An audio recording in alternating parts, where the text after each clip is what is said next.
C'est un excellent point de départ pour l'analyse. Votre démarche est très sensée. Cherchez à maîtriser la puissance et la vitesse pour l'efficacité, tout en assurant la sécurité, évitez de casser la table ou de se blesser. L'approche scientifique, énergie cinétique. En physique, l'élément clé qui décrit la force ou le potentiel de dommage d'une frappe est l'énergie cinétique, E-C. Elle est directement liée à la masse m de l'objet en mouvement, votre pied ou poing, et à sa vitesse, V par la formule. Ce qui est crucial, c'est que la vitesse est au carré V puissance 2 dans cette formule. Cela signifie que, si vous doublez la masse, m, de votre frappe, l'énergie cinétique double, multipliée par 2. Mais si vous doublez la vitesse, V, l'énergie cinétique est multipliée par 4, 2 puissance 2 égale 4. Conclusion pour la puissance.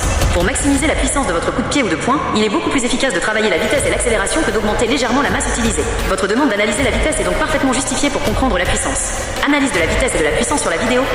Sans outils de mesure spécifiques, comme des capteurs de mouvement, un radar de vitesse ou des logiciels d'analyse de mouvement précis, il est difficile de donner des chiffres exacts en mètres par seconde ou en joules. Cependant, on peut faire une analyse qualitative de la technique. 1. Coup de pied, second minuit 7 à minuit 11 et minuit 22 à minuit 26. Vitesse perçue. La vitesse semble être modérée pour un coup de pied technique, ce qui est normal étant donné que vous cherchez à contrôler l'impact pour ne pas endommager la table.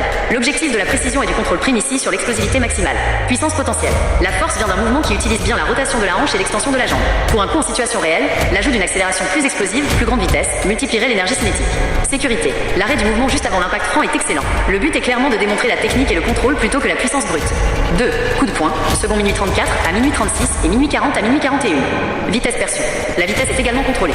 Vous utilisez une courte distance pour la frappe, ce qui réduit l'amplitude et donc la vitesse maximale possible. Puissance potentielle. On voit un engagement de l'épaule et du corps, ce qui est la base d'un coup de poing puissant. Comme pour le coup de pied, une plus grande distance d'accélération et une rotation plus explosive du buste et de la hanche, ce qui augmenterait la vitesse, entraînerait une puissance d'impact bien plus grande. Sécurité. Comme pour le coup de pied, l'impact sur la bouteille est léger ou simulé, remplissant parfaitement votre objectif de ne pas casser la table. Améliorer la vitesse, et donc la puissance. Si vous voulez entraîner la vitesse sans toucher à la table, concentrez-vous sur l'explosivité. 1. Lâcher prise. Pratiquez des coups de pied et de poing dans le vide, en vous concentrant sur le relâchement du muscle et la décélération active après le point d'impact cible. Un muscle relâché accélère plus vite qu'un muscle contracté. 2. Travail des chaînes cinétiques. Assurez-vous que la vitesse démarre des jambes et des hanches, monte dans le torse et se termine par le membre qui frappe. C'est l'enchaînement rapide de toutes les parties du corps qui crée la vitesse maximale au point d'impact. 3. Vitesse de retrait. Pour la sécurité et la puissance, il est essentiel de retirer le membre qui frappe le plus vite possible après l'impact. Cela s'appelle souvent le snap ou fouetter et contribue grandement à la vitesse d'exécution globale. Avez-vous d'autres séquences où vous exécutez ces techniques avec une intention de puissance maximale, par exemple sur un sac de frappe, que vous aimeriez analyser ?